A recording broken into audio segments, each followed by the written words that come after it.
Bonjour à toutes et à tous et bienvenue pour ce nouvel entretien vidéo et long format que Mediapart consacre aux différentes façons de penser ou repenser l'islam alors que les attentats djihadistes, les polémiques sur le burkini ou la campagne électorale en font un objet d'attention ou de crispation depuis déjà de longs mois et sans doute pour quelques temps encore. Aujourd'hui, j'ai le plaisir d'accueillir François Burgat. Bonjour. Bonjour.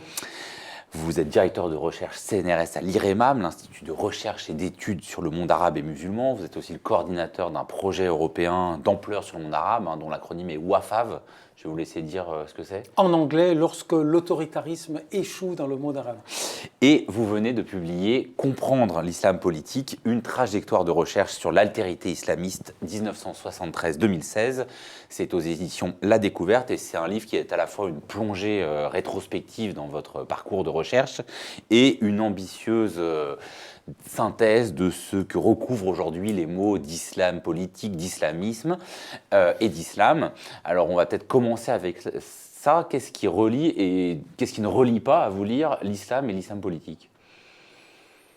Je vais botter en touche. Je vais vous dire, l'islam, je ne connais pas. Je n'ai jamais rencontré.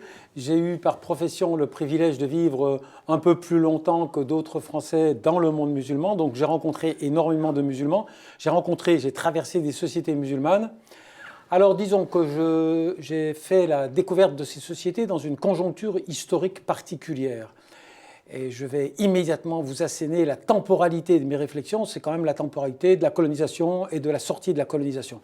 Donc j'ai rencontré des musulmans dans une période de leur histoire où ils sortent la tête un petit peu après la nuit coloniale, après les tempêtes de l'affirmation nationaliste, et effectivement traversent ces sociétés un phénomène qui nous amène au cœur de la réponse que je ne vais pas esquiver, qui est que les marqueurs de l'appartenance musulmane retrouvent plus de visibilité dans le champ politique. Alors, oui, bien sûr, il y a une relation entre islam politique et islam. Je dirais, tout est confondu. Mais je vais assaisonner cette première réponse une petite contradiction, le paradoxe de notre perception de l'islam politique. Alors, l'islam politique, c'est tous les gens qui ont du poil au menton et qui disent Allahu Akbar. La propension du regard occidental, notre propension des non-musulmans, c'est à dépolitiser le comportement des acteurs de l'islam politique, à les enfermer dans leur appartenance religieuse ou à surinvestir l'explication sociologique de leur comportement et à leur nier le droit d'être simplement des acteurs politiques. Et donc, ce qui traverse ma démarche presque tout le temps consiste à dire arrêtez avec l'approche religieuse, n'expliquez pas les autres par les versets de leurs dogmes religieux, admettez le fait qu'ils utilisent de façon plus ostentatoire que par le passé le lexique de la religion quand ils s'expriment en politique, mais s'il vous plaît, acceptez de les considérer pour ce qu'ils sont, des acteurs politiques dans une période de leur histoire où ils sortent d'une phase où ils ont été les dominés et où ils veulent retrouver leur rang dans le concert des nations. Mais alors, inversement, et après on va venir à ce lexique islamiste que vous avez étudié pendant toutes vos recherches, on dit souvent, c'était l'objet d'un livre récent d'ailleurs de Jean Birnbaum, que la gauche n'arrive pas à penser la dimension religieuse de l'acte, y compris de l'acte politique. Est-ce que, avec la volonté louable de ne pas réduire l'islam politique à quelque chose qui émanerait d'un sacré qu'on comprend souvent mal, est-ce que vous ne craignez pas de creuser ce sillon de la mauvaise compréhension qu'on a non seulement de la manière dont la religion agit les hommes, mais dont elle peut agir sur les hommes? Oui, mais moi, je ne peux pas reprendre la problématique de Birnbaum parce que la mienne est très différente. Donc, j'ai besoin de mes outils pour travailler. Et j'ai donc besoin de résumer. Ça anticipe peut-être des questions sur lesquelles nous serions arrivés après, mais j'ai besoin de résumer la problématique que depuis 30 ans maintenant, parce que le premier ouvrage que j'ai publié, c'est en 1988. Ça s'appelle « L'islamisme au Maghreb » et c'est le sous-titre qui est important, « La voix du Sud ». C'est-à-dire la terminologie qu'emploie le Sud pour parler au Nord. Donc, ma problématique a consisté à dire la capacité d'attraction, la force d'attraction du lexique islamique. Le parler musulman forme des majorités électorales, que ça nous plaise ou que ça ne nous plaise pas. D'où est-ce que ça vient, cette capacité d'attraction du lexique musulman sur la scène politique? Toute ma thèse consiste à dire, ça ne vient pas du caractère sacré, ça vient du caractère endogène. Endogène, homemade. Le lexique musulman, c'est avant toute chose un lexique qui signifie à celui à qui on l'oppose, je n'ai même plus besoin de la terminologie que tu m'as imposée au temps de ton hégémonie coloniale, comme étant le seul lexique politique permettant d'exprimer mes besoins ou de réguler, de répondre aux exigences de ma société, je vais m'exprimer maintenant avec un lexique endogène, hérité de la culture de mes ancêtres avant ton irruption, toi occidental, dans ma sphère symbolique par le biais de la colonisation. Alors la problématique devient complètement différente.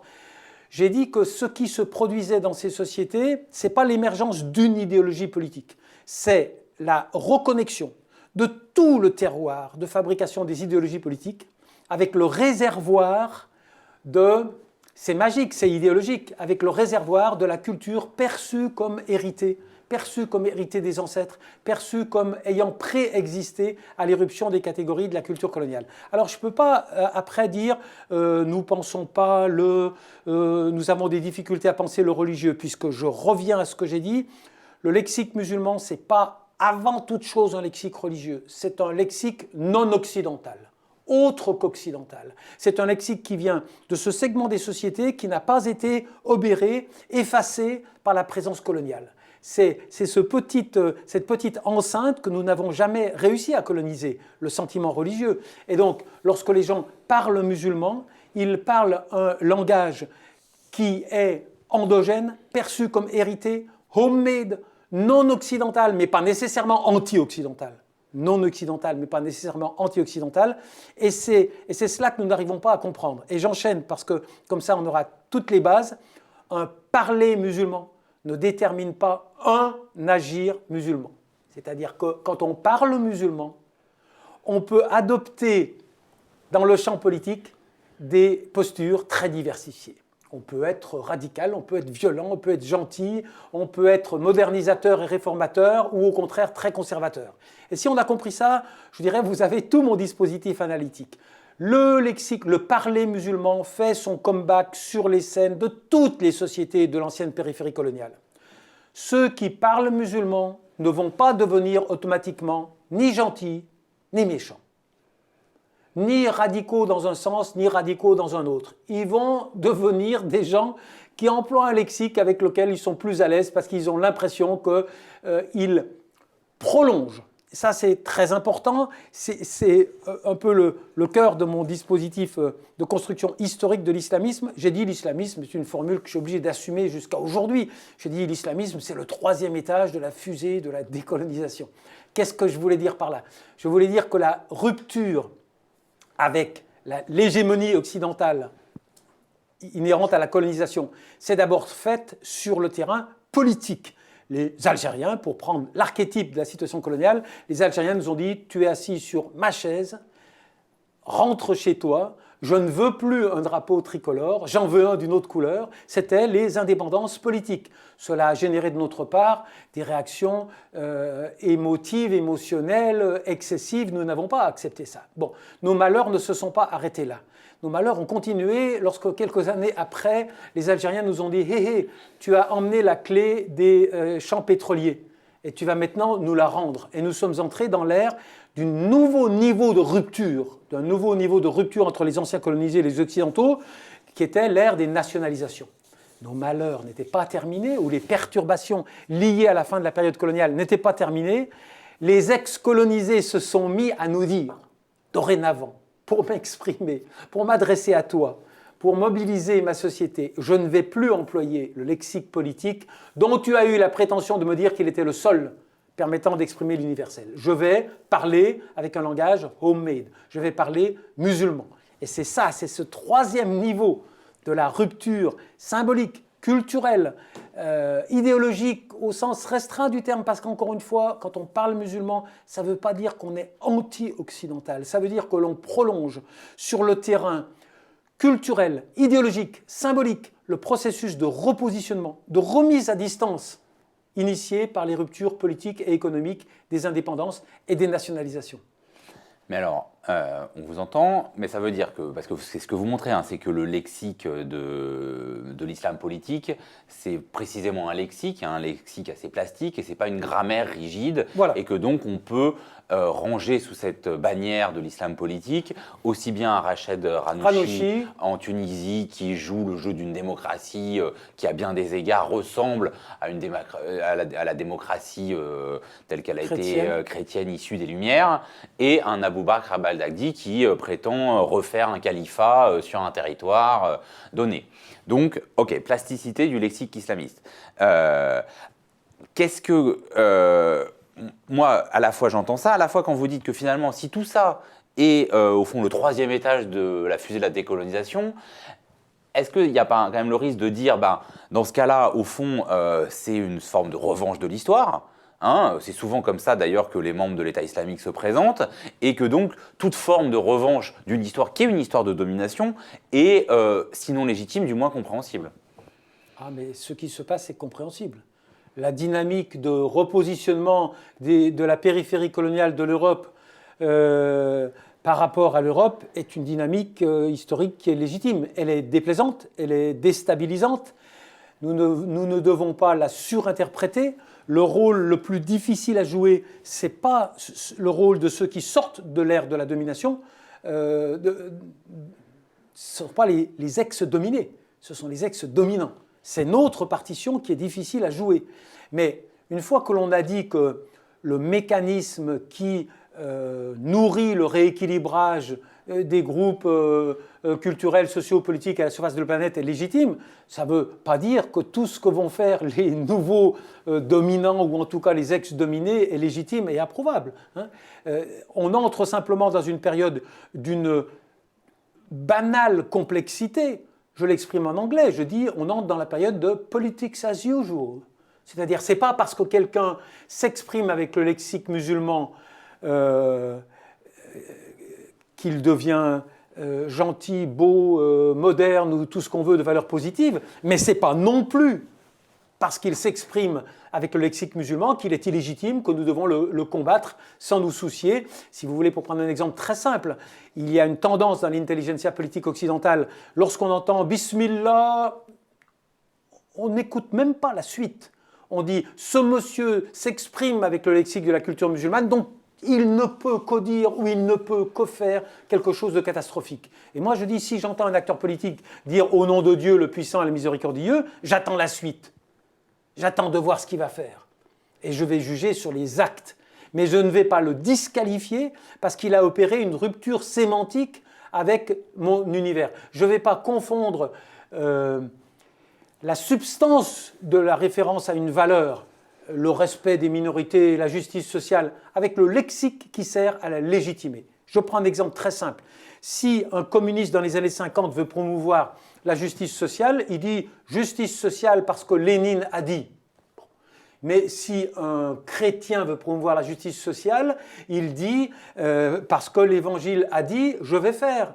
Si un musulman dit au nom de Dieu, je vais promouvoir, et on l'interrompt, on dit non, non, non, vous avez mal commencé, ça ne peut que mal se terminer. Non, s'il dit au nom de Dieu, le puissant, le miséricordieux, je promeux la justice sociale, nous nous apercevons à la fin de la journée que nous avons un corpus de valeurs communes, mais que nous employons pour les légitimer des références à des patrimoines spécifiques, et ce n'est pas là que doit se constituer la rupture. Il y a suffisamment de sujets de désaccord avec les expressions radicales de la religion musulmane, mais nous les manifestons à l'égard de Tarek Ramadan. Quand M. Juppé nous dit qu'il ne veut pas le voir dans sa ville de Bordeaux, où sommes-nous? Sur quel terrain sommes-nous? Au nom de quoi ce monsieur est-il ostracisé? Est-ce que nous sommes en face de Baghdadi? Est-ce que nous sommes en face d'exécutions sommaires? Non, nous sommes en face de l'ostracisation du lexique musulman dans l'espace public français. Et là, il me semble que oui, nous sommes en danger. C'est cette différence-là qu'il faut faire. Mais est-ce que quand même, à la fois j'entends ça, à la fois est-ce que vous n'allez pas un peu vite en besogne en disant bon de toute façon c'est l'expression dans un lexique auxquelles on est hermétique de valeurs communes. Parce qu'il y a quand même des moments où les valeurs, on a l'impression qu'elles s'affrontent.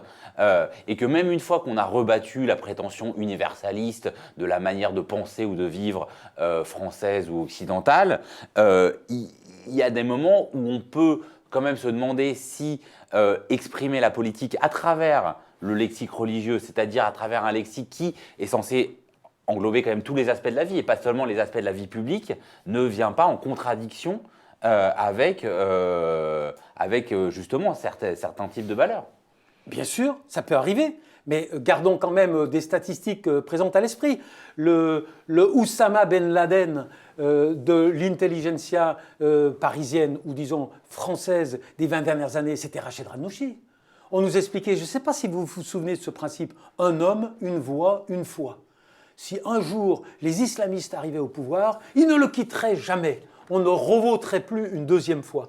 Que nous a montré l'expérience tunisienne? Je ne sous-estime pas l'expérience de Daesh, mais on viendra. Qui a fabriqué cette radicalisation ultime? Mais l'expérience tunisienne nous a montré que les islamistes pouvaient arriver au pouvoir par les urnes et sortir du pouvoir par les urnes, sans qu'il y ait la moindre de ces contradictions absolues entre le lexique religieux et la démocratie qu'on nous avait brandi pendant des années pour justifier l'autoritarisme du régime de Bourguiba et de Ben Ali. Donc c'est ça que je vous demande de prendre en considération. Quand il y aura des acteurs islamistes qui vont mettre en avant des valeurs qui nous paraissent incompatibles, comptez sur moi. Je suis prêt à utiliser la violence républicaine pour m'y opposer.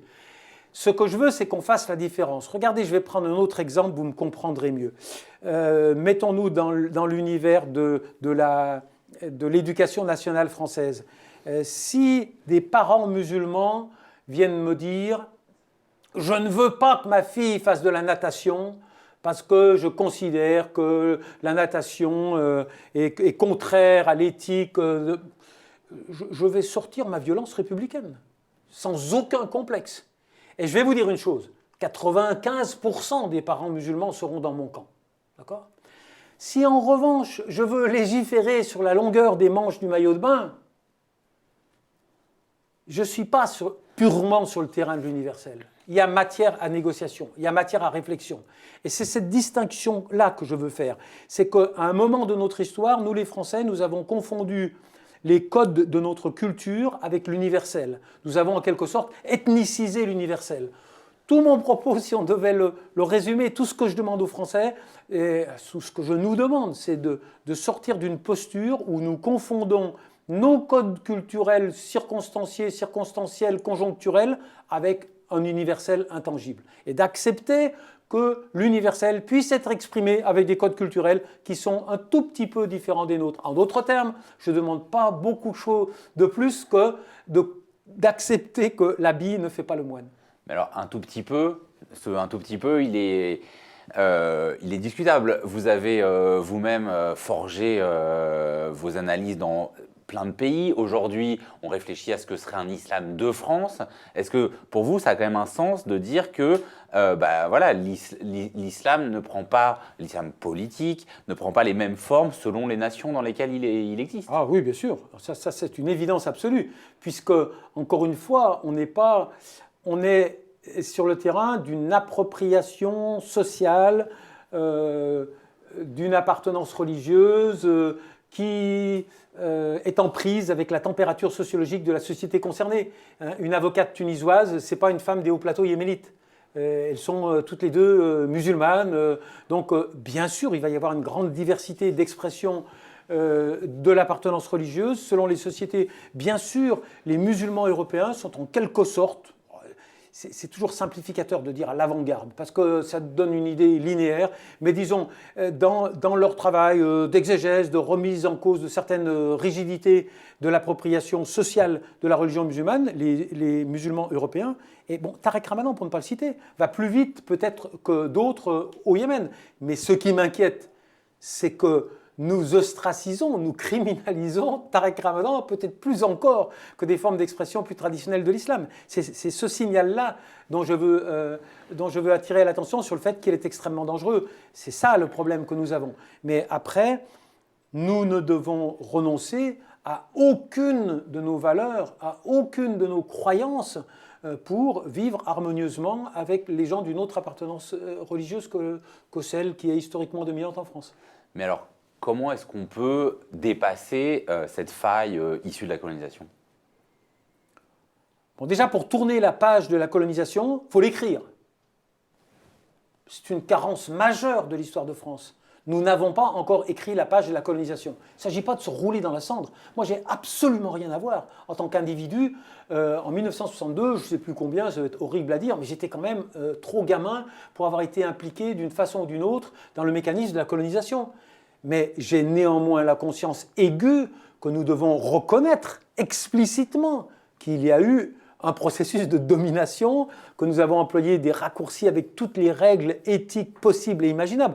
Moi, ma conscience politique, elle ne s'est pas formée sur le paradigme de la distribution des richesses en France entre la droite et la gauche. Elle s'est formée quand je suis arrivé en Algérie, où j'ai vécu 7 ans, et où j'ai commencé à confronter les mémoires des officiers de la conquête coloniale avec l'idéologie, je dis, mais sans méchanceté, de Paris Match, c'est-à-dire la lecture de Paris Match de l'histoire algérienne. Il y avait des Arabes un peu ingrats qui avaient voulu, ou même ce que je pouvais entendre dans l'atmosphère familiale. Les Arabes étaient ingrats, on leur avait construit beaucoup de routes et ils nous avaient néanmoins chassés.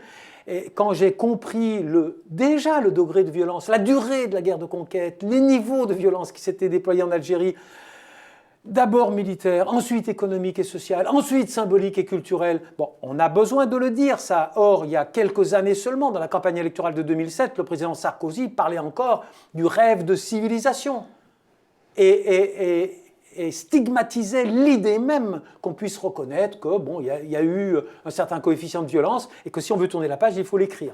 Donc, pour dépasser ça, moi, je pense que déjà, il faut faire des concessions à la réalité historique et déjà admettre qu'il y a eu une violence coloniale. Et après, on peut tourner la page. Mais ça serait déjà une page qu'on ne peut pas tourner si elle est restée blanche. Elle n'est pas blanche quand même. Elle n'est pas on blanche. va dire l'histoire de la colonisation, elle est écrite dans de nombreux départements français, alimentés par l'État. Enfin voilà, on n'est pas non plus. Enfin, vous pouvez pas dire ça. Si. Non, mais au cœur du discours officiel de celui qui va devenir président de la République, il y a la négation totale.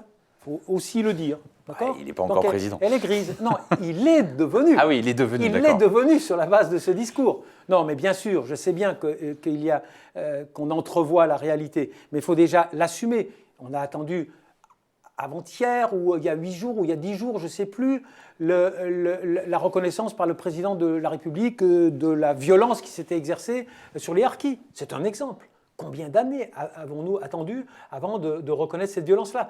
Donc, je pense que c'est en tout cas une direction dans laquelle nous devons nous mobiliser. Nous devons admettre qu'il y a eu un dysfonctionnement des mécanismes de la représentation politique pendant toute la phase coloniale. Et puis après, on va passer la frontière historique et on va admettre qu'il y a aujourd'hui des dysfonctionnements des mécanismes de la représentation politique au détriment des citoyens qui sont musulmans dans ce pays. Et ça sera le deuxième grand chantier. Et puis le troisième, et c'est la fin, on va reconsidérer nos politiques dans le monde musulman et nous demander si la guerre contre la terreur que nous avons menée depuis 2001 ou 2002, qui a fait entre 1 et 2 millions de morts, était l'instrument nécessaire pour répondre à ces crises de mauvaise humeur qui montaient de cette partie du monde à notre égard, compte tenu de la nature des politiques que nous appliquions ou que nous soutenions. Nous avons un allié américain qui porte une grande responsabilité de cette exacerbation du sentiment anti-occidental dans une grande partie du monde musulman.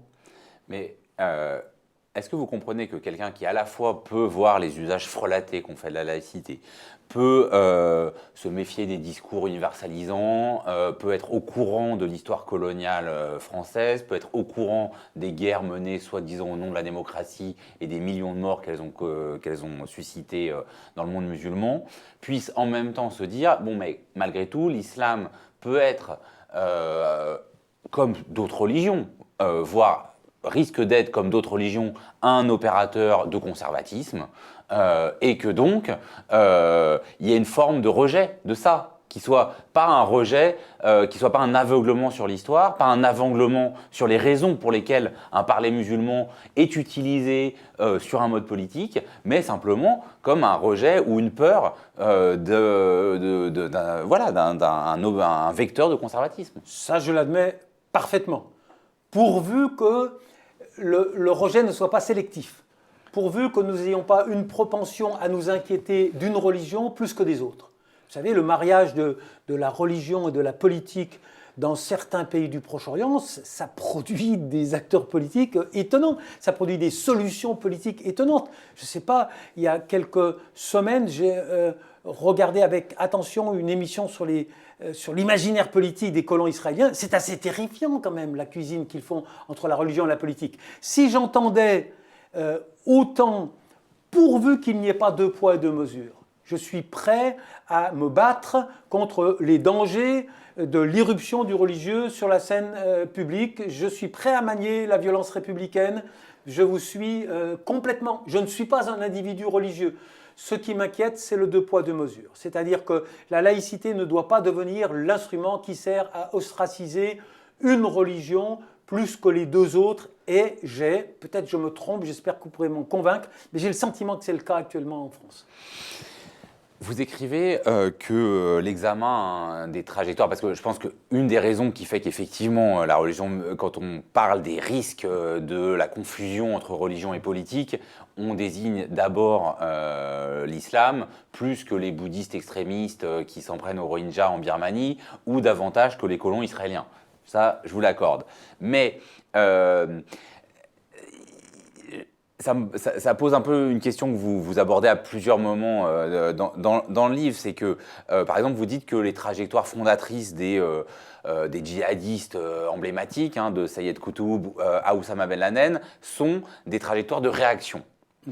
Est-ce que, en disant ça, en disant réaction et pas interaction, on risque pas d'entrer dans un mécanisme où on pourra toujours dire qui est, même s'il y a l'origine coloniale, la poule et l'œuf, parce que aujourd'hui on peut comprendre que des gens, puisque des gens tuent au nom de l'islam, est une forme de peur de l'islam qui entraîne un rejet des musulmans. Voilà, oui, mais il y a quand même une réalité historique.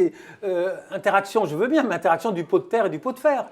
Abu Mus'ab al-Souri, vous savez, ce monsieur qui est devenu célèbre, on lui attribue quasiment la paternité de tout ce qui se passe de négatif actuellement. C'est dommage qu'on n'ait pas été voir très exactement à quel moment il se radicalise, à quel moment il quitte la matrice des frères musulmans, comme Saïd Qutb. Il quitte la matrice relativement modérée des frères musulmans. Quand? Après le massacre de Hama, au lendemain du massacre de Hama, au lendemain de l'écrasement de la révolte populaire de Hama en Syrie en 1982. D'accord? Par le père de Bachar. Par le père de Bachar. Saïd Qutb, il y a un chercheur anglais qui a fait un examen extraordinaire. Il a pris les écrits de Saïd Qutb. Saïd Qutb était torturé de façon bestiale, mais il écrivait quand même en prison, d'accord? Et donc, il y a eu des versions successives de Ma'alim fi Tariq et puis à l'ombre du Coran, enfin, de ses écrits. Et c'est absolument stupéfiant de voir comment Saïd Qutb, plus on le torture, plus il se radicalise. Plus on le torture, plus le spectre des gens qui l'ostracisent, dont il dit qu'ils ne sont pas musulmans, qu'on a le droit de les tuer, est large. Au début, il dit « le tyran n'est pas musulman, on a le droit de l'assassiner ». Puis après, il dit « oh, ceux qui entourent le tyran et qui le laissent fonctionner ne peuvent pas être considérés comme musulmans ». Et puis après, il dit « toute la société qui tolère ce système », etc., etc. Donc oui, j'affirme cela. La radicalisation, c'est un mot dangereux, je sais, mais le passage à des discours de rupture et le recours à la violence armée est le corollaire de dysfonctionnement massif des institutions politiques. Et je vais plus loin. La naissance du djihadisme contemporain au Yémen, historiquement, dans le Yémen du Sud, où l'influence soviétique avait fabriqué les premiers marxismes du monde arabe, qui ont généré les premiers qui ont pris une Kalachnikov, je crois qu'elle existait déjà à l'époque, et qui ont dit, au nom de Dieu, on va rétablir l'hégémonie de notre culture religieuse. Au Yémen, sous l'effet des soviétiques, au Yémen, sous l'effet des Américains, en Afghanistan, sous l'effet des Russes, puis des Soviétiques, puis des Américains, les djihadistes, l'expression extrême de l'appropriation de l'appartenance religieuse musulmane, peuvent toujours, à l'échelle du siècle, être corrélés à des ingérences étrangères. Oui, alors ça, j'enfonce le clou, le djihadisme est quand même très systématiquement le produit d'une contre-violence. Alors ça ne veut pas dire qu'après, une fois qu'on a fabriqué le discours sectaire de la contre-violence, il ne va pas attirer des gens qui n'ont pas toutes les raisons réactives d'y adhérer. Je ne nie pas ça. Mais historiquement... Oui, parce que si on prend, enfin, je vous entends là-dessus, mais beaucoup de djihadistes, qu'on comprenne le 11 septembre 2001, ne sont pas non plus les damnés de la Terre. Sont pas, Beaucoup ont été torturés. On sous-estime complètement la séquence torture des djihadistes qui revenaient d'Afghanistan quand ils sont rentrés dans leur pays d'origine, qui avaient béni, si j'ose m'exprimer ainsi, leur départ. Hein. On sous-estime... il y a un chiffre qui est très très peu connu, c'est le nombre de morts qu'il y a eu dans la révolte de la Mecque en 1979. Hein. Les historiens se battent, mais des sources françaises disaient déjà 4000, mais il y en a qui augmentent ce chiffre considérablement. Les djihadistes qui rentraient d'Afghanistan étaient torturés. Donc je pense que oui, on peut dire quand même que la plupart de ceux qui franchissent le pas de l'action armée radicale sont des gens, regardez Ayman Zawahiri qui est torturé de façon bestiale, qui hurle à ses juges avant de fuir et de partir en Afghanistan, qui raconte les séances de torture. Donc le mot torture déjà devrait être à peu près systématiquement corrélé avec le mot djihadiste. Je vais vous livrer une petite anecdote que j'aime beaucoup employer à titre purement illustratif, mais ceux qui parfois n'aiment pas ce qu'ils considèrent comme trop platement analytique dans mon approche du phénomène djihadiste, disent ce monsieur-là, au lieu de l'appeler Burga, il faudrait l'appeler Burqa. Hein, ce serait... Et alors moi, ça m'amuse, ça ne me gêne pas outre mesure, mais je dis, quitte à déformer mon nom, appelez-moi Buka. Et tout le monde me regarde avec un air étonné, personne ne sait ce que c'est que Buqa. Et Buqa, c'est un camp de détention américain au sud de l'Irak par lequel sont passés la plupart des leaders de Daesh, y compris Baghdadi. Alors, soyons francs, Baghdadi n'a pas été torturé. Ah, il a juste été humilié de tous les moyens possibles et imaginables. Et donc, oui, je ne crains pas de dire que la clé de lecture du radicalisme musulman à l'échelle du siècle, c'est quand même une matrice de contre-violence. Après, bien sûr, je suis prêt à toutes les concessions, mais je veux que les éléments fondateurs soient respectés. Nous avons fait entre 1 et 2 millions de morts pour nous protéger de la violence djihadiste qui en a fait quelques centaines ou quelques milliers. Et donc pour vous, la radicalisation politique précède toujours la radicalisation religieuse. C'est l'inverse de, par exemple, ce qu'affirme Gilles Kepel. C'est un point très très très important. C'est un point très très important. Effectivement, une partie de l'école dérivée des néocons dit il y a une société où tout va bien. Hein, et puis, pouf, par une petite canalisation mal rebouchée, il y a le venin d'une idéologie sectaire qui va s'instiller. Alors on nous explique, on nous donne des détails, il est arrivé par la prison un tel, il y a un machin qui l'a passé un tel, il tenait le bouquin de trucs. Et cette belle société qui fonctionnait merveilleusement bien va produire des individus qui vont se mettre à haïr l'autre au nom de ce qu'il est et non pas au nom de ce qu'il fait, et vont dire, dans le prolongement de cette haine, je vais le tuer. Et moi je dis non, c'est tout faux, c'est le contraire. Si les mécanismes de la représentation politique et de l'allocation des ressources, c'est-à-dire ce qui fait que vous êtes reconnu comme un Français à part entière, ne fonctionnent pas, vous allez avoir une certaine propension à vouloir devenir un Français entièrement à part. C'est-à-dire que vous allez vous replier sur vous-même, vous allez mal vivre cette violence dont vous estimez que vous en êtes la cible, vous allez rêver de la faire goûter à celui qui vous l'impose, et à ce moment-là seulement, vous allez chercher le lexique qui vous permet de l'exprimer et de la légitimer. Et donc vous allez utiliser un lexique ou même une grammaire sectaire à ce moment-là, mais c'est parce que vous avez été... Et vous savez, ce que je dis, ce n'est pas très, très révolutionnaire. Je ne vais pas faire de la politique politicienne, surtout pas dans ce contexte extrêmement émotif sur ce terrain de la campagne électorale. Mais quand quelqu'un...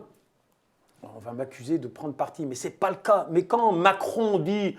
vous savez, la radicalisation, ça pousse sur un terreau, et s'il y a un terreau, il faut quand même bien considérer qu'on y est pour quelque chose. Je ne demande pas plus que ça. Je ne demande pas plus que ça. Je refuse simplement que l'on dise il y avait une société parfaitement saine et puis par une fissure de notre dispositif est entré le venin du salafisme qui a transformé des individus en assassins. Non, ça ne fonctionne pas comme ça et je ne dis pas ça pour être gentil à l'égard des musulmans, je dis ça pour être efficace en tant qu'analyste dans le travail qui nous permet de déconstruire les malheurs qui nous arrivent et donc de nous en protéger.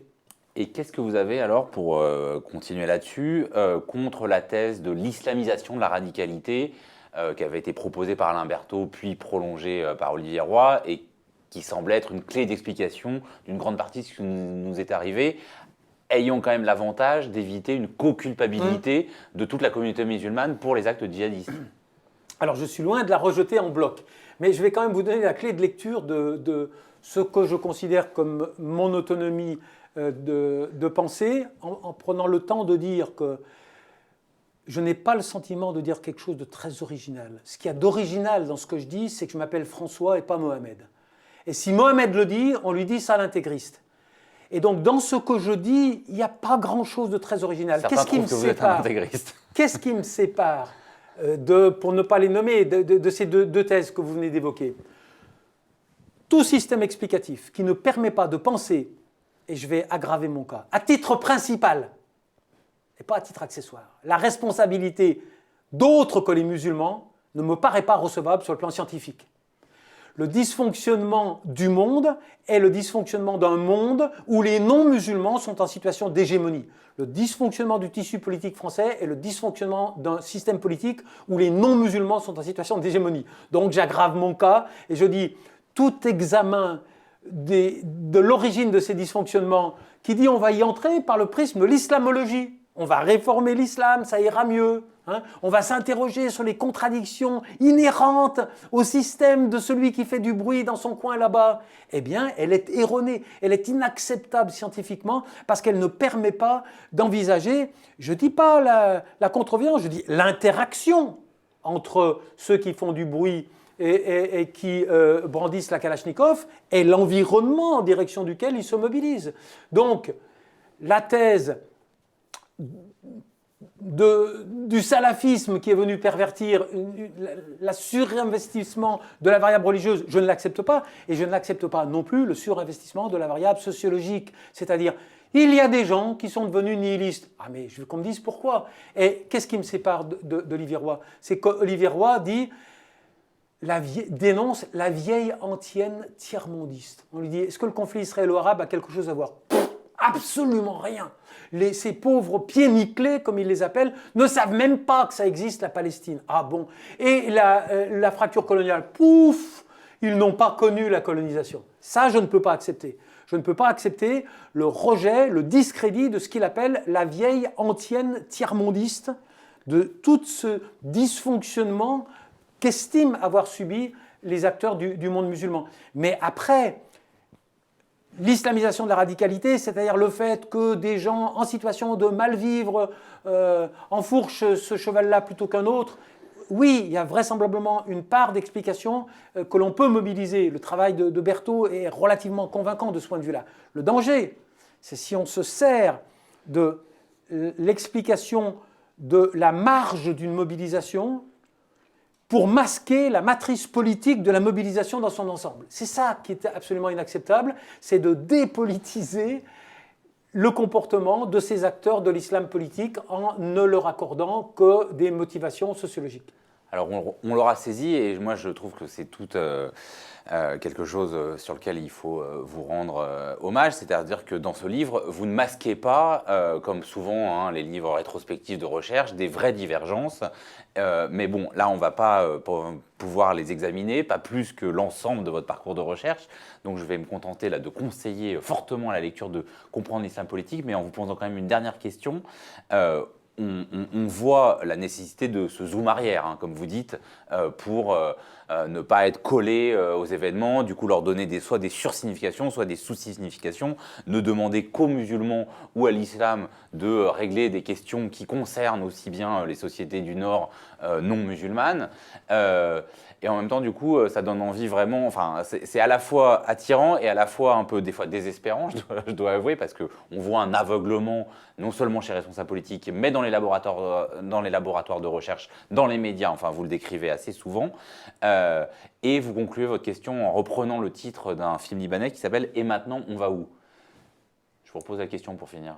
La vraie conclusion de mon livre, c'est la réponse à « on va où ?» Oui, voilà, non, c'est le titre alors, de la conclusion. Il y a une constante dans ce livre, en tout cas de mon point de vue, c'est que j'ai l'impression de radoter. Vous verrez que la conclusion de l'introduction reprend un de vos anciens livres. Reprend la conclusion du premier des livres que j'ai fait en 1988 et, à tort ou à raison, je ne vois pas de motif de changer la formule.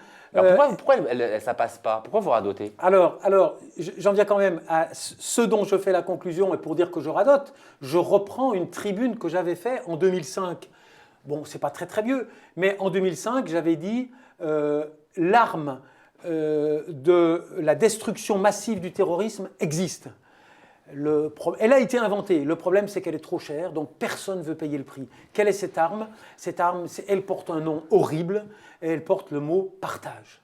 J'ai dit, ça sera le partage ou la terreur, c'est-à-dire le partage, la redistribution des allocations, mais ce n'est pas le partage uniquement des ressources pétrolières, c'est le partage des ressources symboliques, c'est le partage, je disais, de la Palestine, ça pourrait aider, mais c'est le partage du droit à la parole aux heures de grande écoute dans le tissu politique français, par exemple.